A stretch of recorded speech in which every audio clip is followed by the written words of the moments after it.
asalaamaaleykum mbokku internetu Amine TV Dakar tey seen émission 3D ñëw dalalaat Abdou Karim Gueye miin ngeen ko ci chaîne bi di écrivain parolier en même temps en slave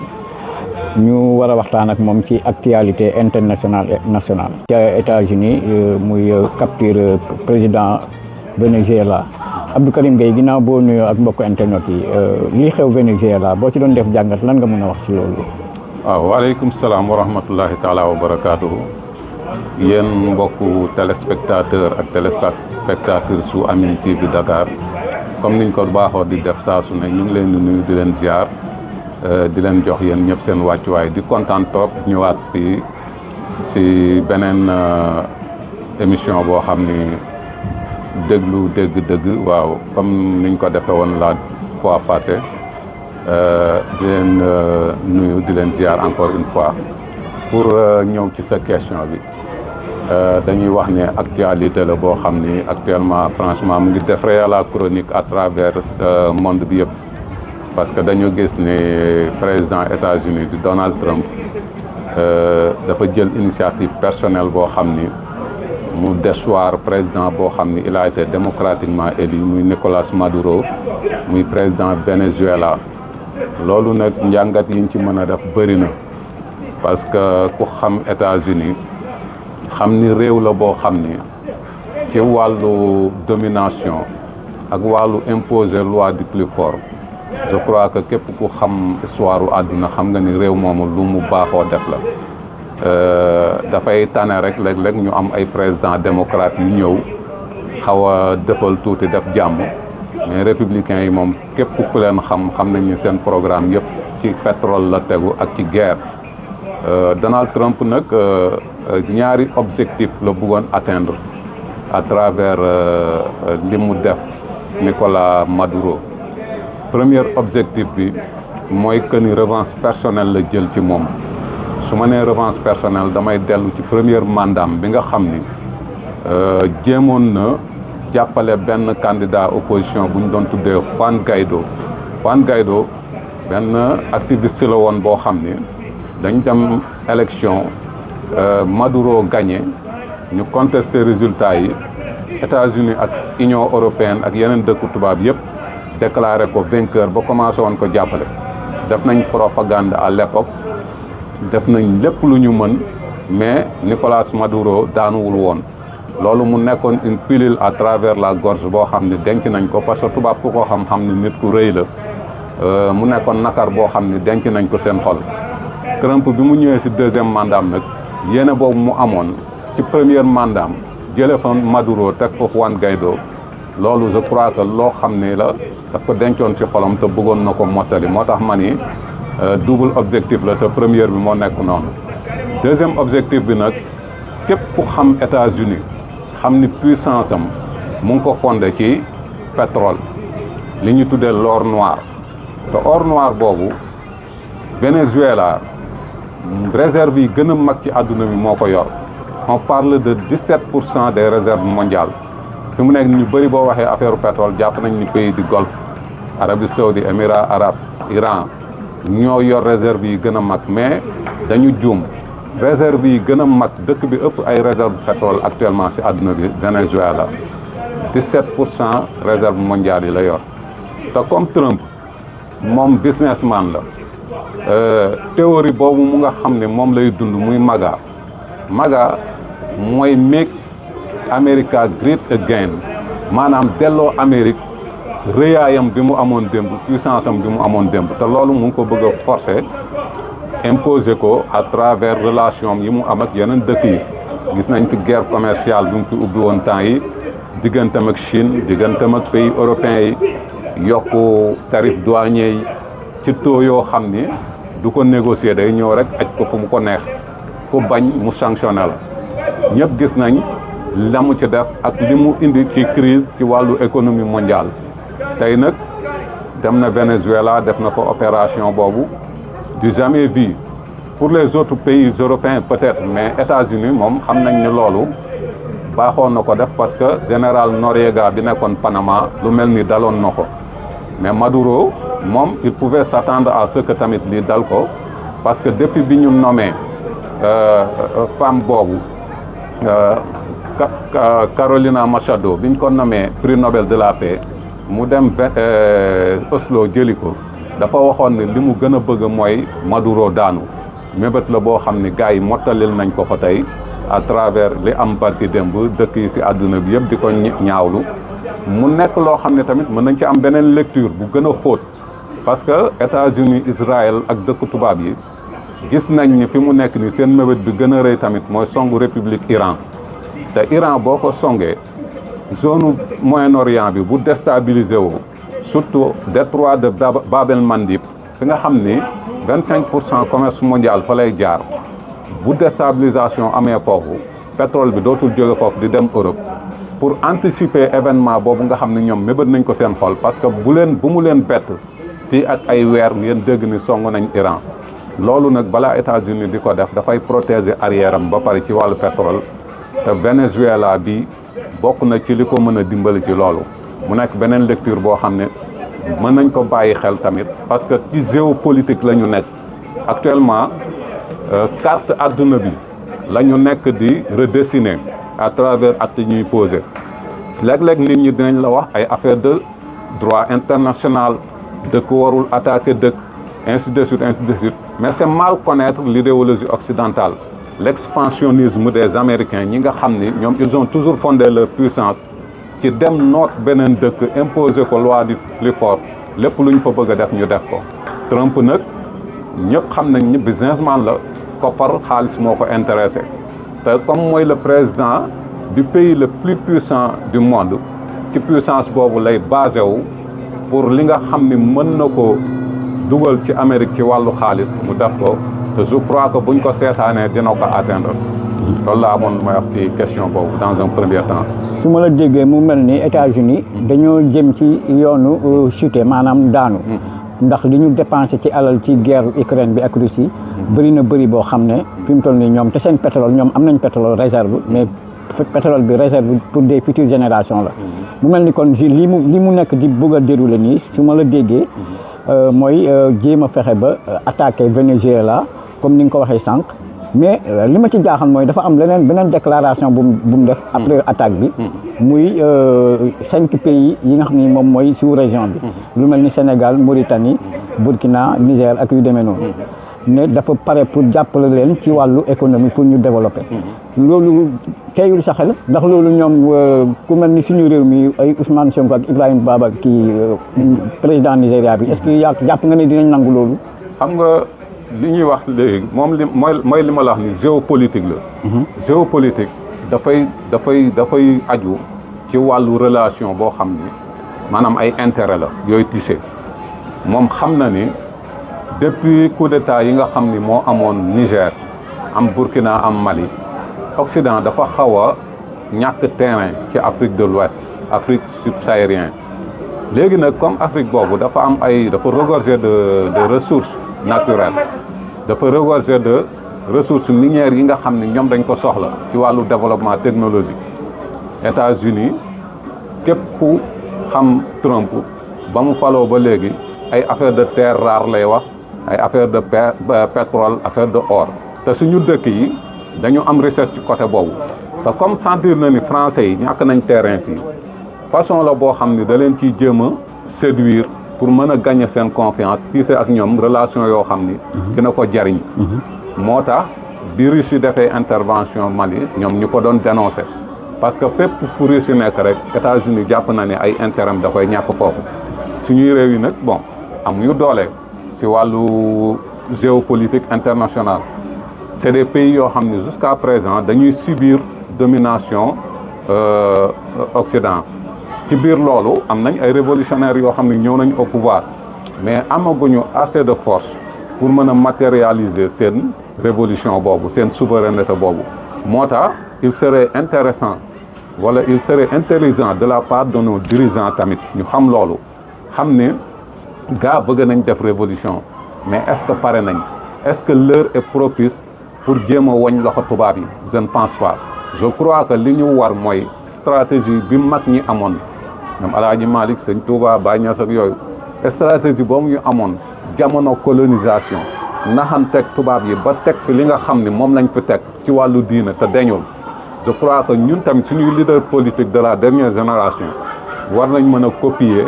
ci stratégie boobu bañ a sacrifier leur peuple parce que am na rapport de force boo xam ne bu brutal boo xam ne buñ ci duggee tey rek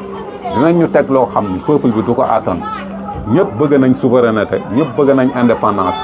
mais indépendance boo ciy dem dafa am ak xel nga siy demee du doon doole parce que li Souleymane Faye doon wax borom yet du xeex ak borom fetal te ñun ak tubaab yi loolu la économie àdduna bi ñoo ko téye parce que tey mën nga quitter fii dem Émirats arabes nga ni da ngay nuyu ak moom relation mais banque ya nekk Émirats arabes jàppal ni ay doomu banque yi nekk Occident la le monde est ainsi fait globalisation bi moo tëralee àdduna boobu àdduna bi noonu ba nga xam ni dafa am link économique boo xam ne moo am ci société yi si àdduna bi yëpp te ñoom àdduna seen cër la ñoo ko téye kenn mënu si dara moo tax nag bu fekkee da nga bëgg a génn ci seeni loxo xam-xam nga koy defee tey nga koy defee stratégie nga koy defee. attaque bi mu amee am na pays puissance yu génn def déclaration lu mel ni Chine ak Russie yu demee noonu. d'après yeneen pays yow boo doon def jàngat ci déclaration Chine ak Russie lan nga mën a wax ci loolu. xam nga Chine ak Russie tey yeneen pôle d'influence lañ yoo xam ne ñoom rek ñoo mën a contrer États-Unis boobu tey li États-Unis def Venezuela Chine mën na ko def Taïwan parce que même intérêt yi la am Chine foofu temps yi yëpp yaa ngi dégg ñu naan est-ce que Chine du annexé Taïwan du ko jël mais Chine bu récupérer Taïwan rek annexé wu ko nanguwu ko dafa jël partie boo xam ni mi ngi ci moom la bokk ci misaal bu ma la mënee décrire Taïwan ni mu mel ci Chine dama la naan Gorée ni mu mel ci Sénégal boo taxawee Chine noonu ngay jàkkaarloog Taïwan ñi ko formé créé ko ay anciens rebelles lañ yoo xam ni jamono bi révolution bi amee ñoom càngaay ceeg ñoom ñoo dawee Chine continentale dem ci île boobu ñuy wax Taïwan à l'époque mu ngi tuddoon île de Formose kon Taïwan Chine la bokk Chine nag amul intention récupérer ko ak doole mais ak ni actualité bi di demee nii États-Unis di ko jaay ay armes bu yàggee Chine foofu lay mujjee ak ñoom moo tax li Trump def Venezuela actuellement Chine bu mu ñu jaaxal suba mu tenté def lu mel noonu pour récupérer Taïwan bi nga xam ne moomeelam la. Russie tamit Ukraine képp ku xam histoire xam na ni dans l'antiquité capitalu Russie Kiev la woon Kiev boobu nga xam ne mooy capitalu Ukraine tey kon xel werantewul ni Ukraine boobu tamit ci Russie la bokk mais jamono yi nga xam ni Union soviétique mu ngi exploser réew yi di dem ku nekk di jël sa indépendance ay Géorgie ay Biélorussie dëkk yooyu yëpp Union soviétique la ñu bokkoon mais bi Union soviétique tasee ci la dëkk yooyu yëpp jël seen indépendance Ukraine bi ci la bokk mais Russie tamit bu gisee li États-Unis def Venezuela mën na tenter Poutine dafa doon wax opération spéciale mais mën na ko def léegi opération de guerre boo xam ne da koy récupérer te kenn du ci mën dara moo tax nag réaction bi Chine am ak Russie am mën na peser lourd ci balance bi ba fexe ba Donald Trump waxuma mu delloo Maduro Venezuela parce que foofu moom xam naa ni la messe est dite quoi Maduro moom kenn mënatul muus ba mu toog Venezuela parce que déjà vice-présidente bi Delcy Rodriguez prêté na serment armée bi nga xam ne mooy armée Venezuela tamit confirmé nañ ni léegi moom c'est lui le président mais nag dans le cadre d'une négociation te sachant que Donald Trump businessman la ko Maduro bañaloon bu fekkee Delcy Rodriguez nangul na ko mën na fa toogandi ba nga xam ne changement de régime lay doon mais au profit des États-Unis. mais nee nga sànq bi ngay joxe exemple ci Chine ak Taïwan joxe ko ci Sénégal ak Gorée mu mel ni ci histoire man musuma gis lu mel ni ñëw fekk président ci dëkkam capturé ko yóbbu. Venezuela ak li xew ni Venezuela mën nga ñu wax situation géographique ak États-Unis nan la demee. Venezuela c'est un pays latino-américain ci Amérique latine la bokk. maanaam bu ma nee Amérique latine mooy ay Brésil ay Argentine ay Chili ay Paraguay Uruguay ay Guatemala dëkk yooyu la c'est des pays latino-américains yi nga xam ne ñoom gëmuñu idéologie capitaliste ñoom ki ñu gëm mooy Simón Bolívar moo tax dañ la naan Hugo Chavez bi nga xam ne moo nekkoon président Venezuela te Maduro remplacé ko moom idéologie boobu la doon dox moo tax dafa opposé woon idéologie capitaliste bu Amérique boo fàttali ko à l'époque moom moo jëloon entreprise américain yi nekkoon Venezuela di exploiter pétrole bi yëpp mu nationaliser leen loolu nag américains yi mosuñu ko digérer daf leen metti ba bi Chavez di dee Maduro ñëw remplacer ko continuer ko boo xoolee Venezuela benn entreprise pétrolière bu américaine moo fa nekkoon muy Chevron boobu moo doon exploiter pétrole bi di ko yóbbu États-Unis di ko jaay moo waraloon embargo bi États-Unis defoon foofu mais pour en revenir ak position géographique bu Venezuela mu ngi dend ak Colombie dend ak ay dëkk yu mel ni ay Saint-Domingue dëkk yooyu nga xam ne Amérique dafa am base militaire moo tax li gën a yéeme ci mbir mi sax mooy 3 mois avant intervention bi porte avion bi gën a rëy bi États-Unis am daf ko déployé woon ci Caraïbes bi hélico yi seen base yeeg yëpp ñu mettroon ko en action nit ñi njortoon nañ ni lu gën a metti lii mooy am sax parce que dañu yaakaaroon ni Trump day attaqué Venezuela ci benn xeex mais gis nañ ni ay bateau narcotrafiquant la doon bombardé ci géej gi di rey ay personnes lu mat 100 et quelques personnes dee nañ ci bii nag opération bii nag xam naa mooy cerise sur le gâteau waajal nañ ko nag pendant des années pendant des mois du moins bi mu demee ba ñor yàq nañ ko comme à leur habitude américains yi opération yu spectaculaire yi moom dañ ko mën déployé nañ 150 hélicos dem ci guddi gi coupé courant bi fekk waa ji sa résidence am mook jabaram ñuy nelaw ñu jàpp ko yóbbu ko kenn mënu si dara c'est la loi du plus fort. ba léegi ci actualité internationale muy li xew ci diggante frontière Sénégal ak Mauritanie. yëg nga ko maanaam Mauritanie dañu ñëw ba ci presque goxu Mbàcc bu fa tabax benn brigade de surveillance loolu yow boo ci doon def jàngat est-ce que du faiblesse su état bi wala lan la daal. bon problème boobu xaw ma tenant ak aboutissant yi. mais damay dellu ci histoire tamit pour wane ne problème mu frontière u Sénégal ak Mauritanie bu ci Sénégal dundee lu metti tey ñun ñëpp dinañ indexé ki nga xam ne mooy suñu premier président muy Léopold Sédar Senghor. parce que logiquement frontière u Sénégal dafa dépassé le fleuve Sénégal. frontière u Sénégal demoon na ba 75 kilomètres après le fleuve. mais Senghor pour des raisons d'esthétique cartographique bëggoon carte bu rafet xaw a niroog bopp gaynde ci la séddee loolu nga xam ne moo ëppoon après kii bi ci dex bi loolu nag bu fekkee dafa nar a poser problème tey dañu naan bis repetita la c'est l'histoire qui se répète parce que on se rappelle tous de 1989 le problème entre le Sénégal et la Mauritanie mooy problème mu Diawara baykat yi nga xam ne rayoon nañ leen foofu ci seen tool Sénégal réplique mu juróon crise boobu nga xam ne ñu bëri deewoon nañ ci ba demoon nañ sax bu frôler la guerre entre le Sénégal et la Mauritanie problème bi ngay wax nii nag xaw ma nu mu demee mais su fekkee ci seen frontière lañ ko def ci seen suuf lañ ko def je crois que gisuma ci un mal quoi parce que dëkk moom bu sësoog yow rek fi nga xam ni moo ko moom tant que jéegul sa frontière lu mu fa bëgg a def am na ci droit Sénégal nag mooy jéem a xool loolu ñuy def foofu lan la ci réew mi namm lan la ci réew moomu namm en retour tamit ñoom ñu jël ay mesures yoo xam ni c'est des mesures dissuasives parce que question réponse la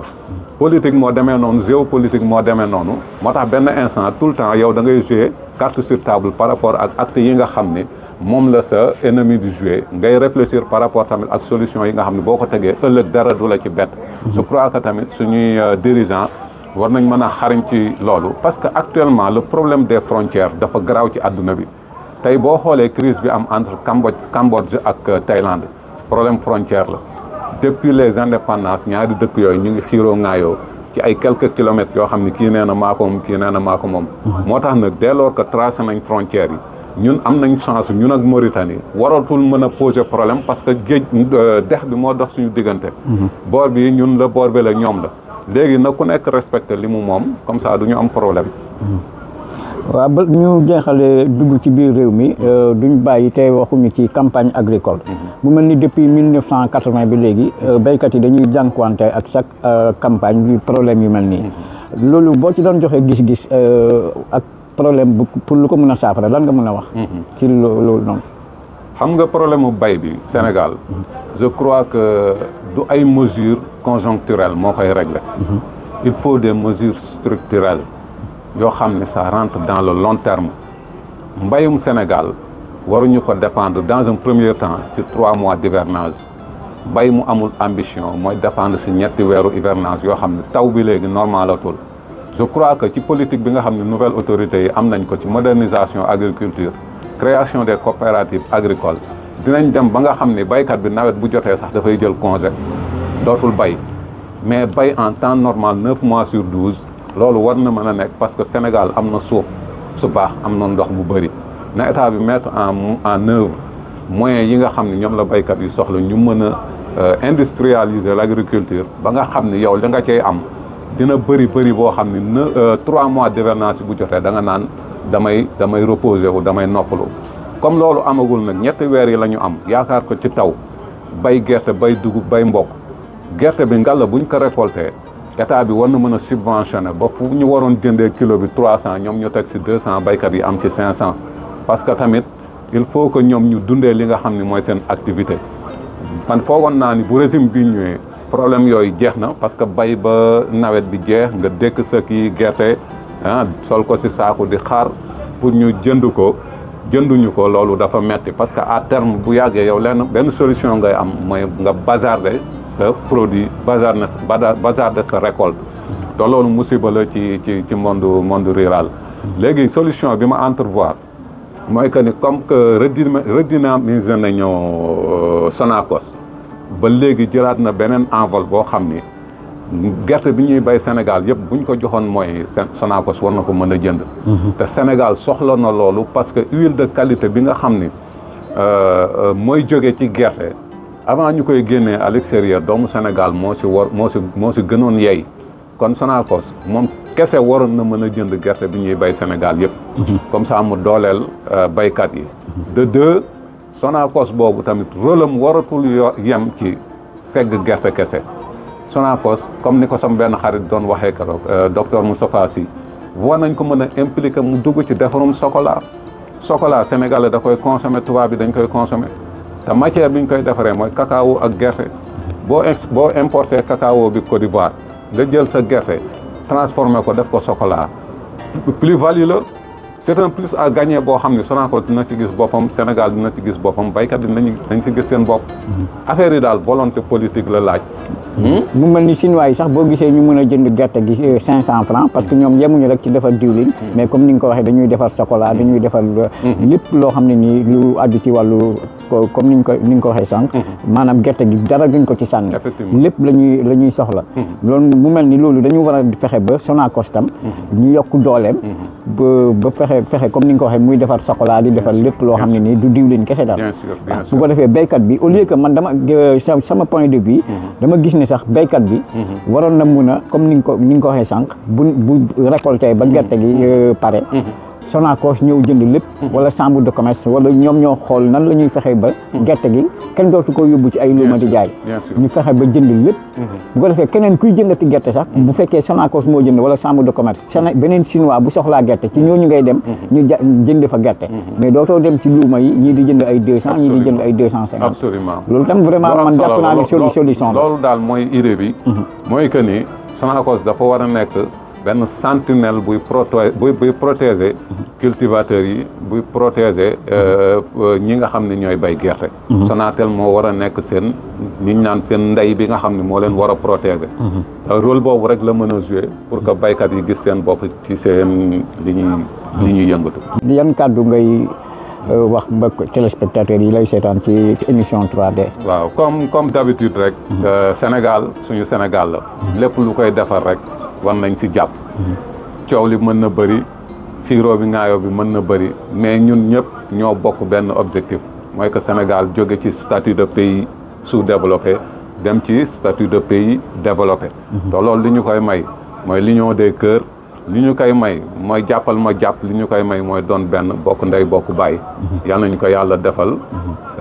di tàggoo ci kàddu yooyu ba yeneen anam incha allah jërëjëf.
Thank you.